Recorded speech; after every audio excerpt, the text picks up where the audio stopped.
अब आइए रुख करते हैं कर्नाटक का। कर्नाटक में 15 असेंबली हलकों पर ज़मीनी इंतखाबात हो रहे हैं। जी हाँ, यहाँ पर कड़ा मुकाबला है। 15 लोगों के जो है इसमें इस सीटों पर इंतखाबात हो रहा है। 165 उम्मीदवार कुल मिलाकर मैदान में। मुकाबला कांग्रेस और बीजेपी के दरमियान ज़्यादातर पर देखा जा रहा है, लेकिन सेरुखी मुकाबला कुछ हलकों में भी देखने को मिल रहा है, जहाँ पर बीजेपी, कांग्रेस और जेडीएस आमने सामने रही हैं। तो बेंगलुरु के 4 असेंबली हलकों में वोटिंग जारी है। आपको बता दें कि कांग्रेस जेडीएस अरकान असेंबली के इस्तीफे के बाद ये चुनाव हो रहा है।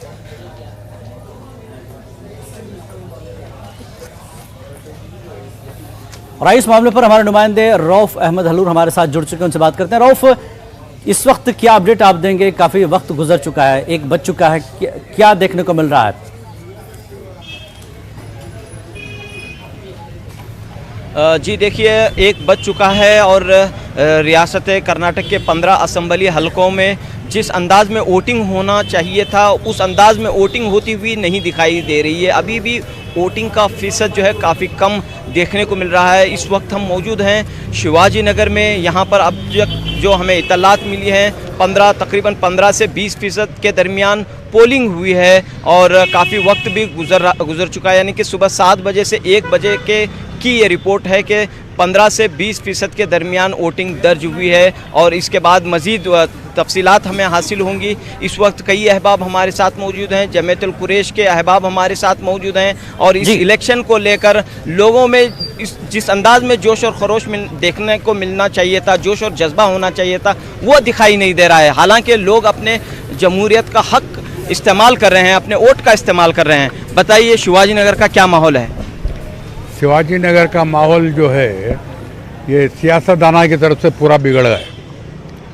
ये 17 एमएलए इधर से उधर भागे, उधर से उधर भागे, बम्बई चले गए, जाकर ये हुकूमत गिरना चढ़ना, ये पब्लिक को बहुत तकलीफ हो रही है।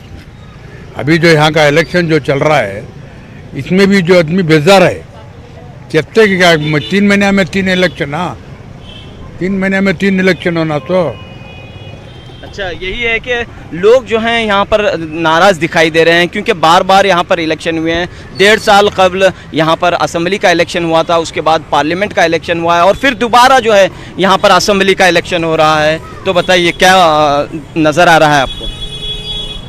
मैं क्या बताऊँ, हालात साजगार नहीं है, फिर भी कोशिश है इंशाल्लाह वोटिंग पूरी होना चाहिए।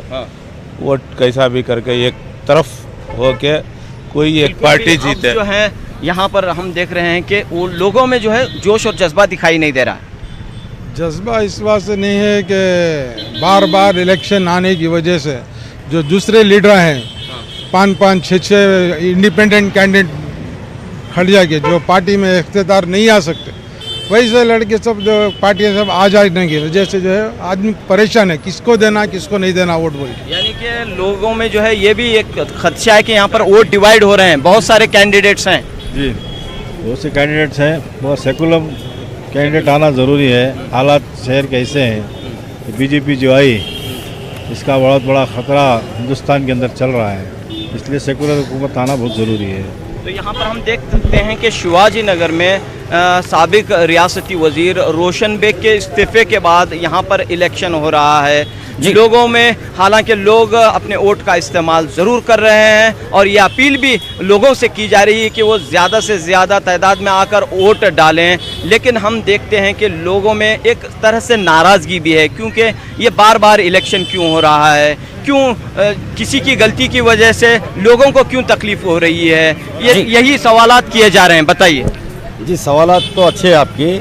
प्रॉब्लम क्या है, अगर कैंडिडेट इस तरह हर पार्टी से जाते रहेंगे तो पब्लिक ऑटोमेटिक डिस्टर्ब हो जाएगी, परेशान हो जाएंगे और उसके ऊपर से 15-15, 16 कैंडिडेट डाल देंगे तो क्या करेंगे, पब्लिक परेशान होकर इधर डालेंगे उधर, वो भी चीज़ें हैं। लेकिन बहरहाल हमारा जो है कोशिश है कि पोलिंग ज़्यादा से ज़्यादा होना है, करेंगे इंशाल्लाह। हाँ, बाहर आए और पोलिंग होना, तभी तो कुछ ना कुछ नतीजा बाहर निकलेगा। तो इंशाल्लाह इस इलेक्शन के बाद आप चाह रहे हैं कि एक अच्छी हुकूमत रहे और एक साथ में जो है यहाँ पे पॉलिटिकल स्टेबिलिटी रहे। जी, इसके लिए हमारी यही कोशिश है कि ज़्यादा से ज़्यादा पोलिंग अगर होने से ही ये सब काम होता है आपका। तो इसके लिए हमारा एक रिक्वेस्ट क्या बोले तो पब्लिक को ज़्यादा आगे आइए, बाहर आइए, आगे कुछ पोलिंग करिए, वोट डालिए, तभी तो हमको कुछ ना कुछ नतीजा निकलेगा।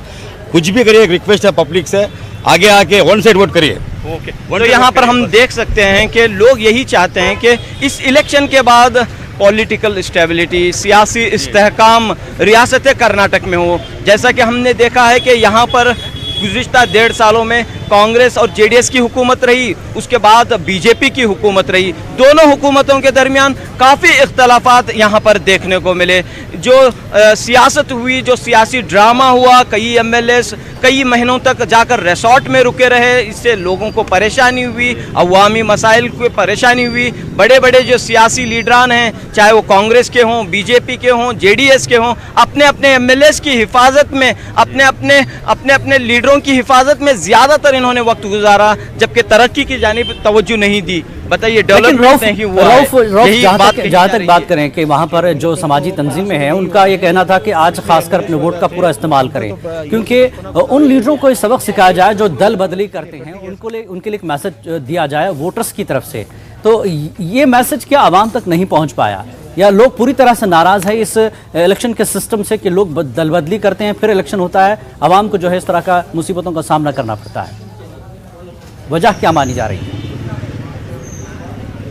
जी, यही सवाल यहाँ से उठाया जा रहा है कि आखिर ये सियासतदान जो एक पार्टी से मुंतखब होते हैं और मुंतखब होने के बाद दूसरी पार्टी में चले जाते हैं, जिसकी वजह से इन्हें जो है दोबारा इलेक्शन करना पड़ता है, दोबारा इन्हें जो है वोटिंग में हिस्सा लेना पड़ता है, और इसका जो खर्च होता है और इसका जो इलेक्शन का जो अखराजात हो जाते हैं, वो अवाम के पैसे से ही इलेक्शन होता है।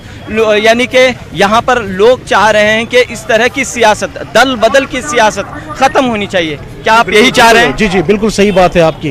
यहाँ पर जो आजकल जो हालात जो चल रहे हैं, इस हिसाब से हम चाहते हैं कि कोई अच्छी सी पार्टी आए, यहाँ के आवाम की तकलीफ़ों को, आवाम की परेशानी को, हर चीज़ को समझे। और कोई चीज़ हमारा पेन यही है, हर चीज़ों का ये मामला है हमारा। हर चीज़ हमारा मुद्दा यही है कि कोई अच्छी सी पार्टी आए, ताकि हम लोगों को सहूलतें बनाए, हर चीज़ें सहूलतें बनाए, हर चीज़ें चली यहाँ पर, आवाम को सहूलतें बने, सड़कें सही हुए, हर चीज़। आपने वोट दिया अपना? नहीं, अभी तक तो नहीं दिया, क्योंकि मैं तो कंफ्यूज हूँ, किसको वोट दूँ, किसी को नहीं दूँ, क्योंकि वजह तो साफ साफ है। आज तक डेवलपमेंट हमारा एरिया तो अब तक तो डेवलपमेंट नहीं हुआ। हम तो बचपन से यहाँ से गुजर चुके हैं, आज तक आप अभी भी जाके देखिए कुछ गलियों में। बिल्कुल रऊफ अलूर, आप नजर बनाए रखें। बहरहाल कर्नाटक में 15 सीटों पर ज़मीनी चुनाव हो रहे हैं। शाम 6 बजे तक ये वोटिंग जारी रहेगी और इस बार कर्नाटक की सियासत का रुख तय करेंगी ये 15 सीटों के नतीजे। बहुत बहुत शुक्रिया रऊफ इस पूरी तफसीलात के लिए। तो नाजरीन, न्यूज़ रूम लाइव में फिलहाल इतना ही। आदाब।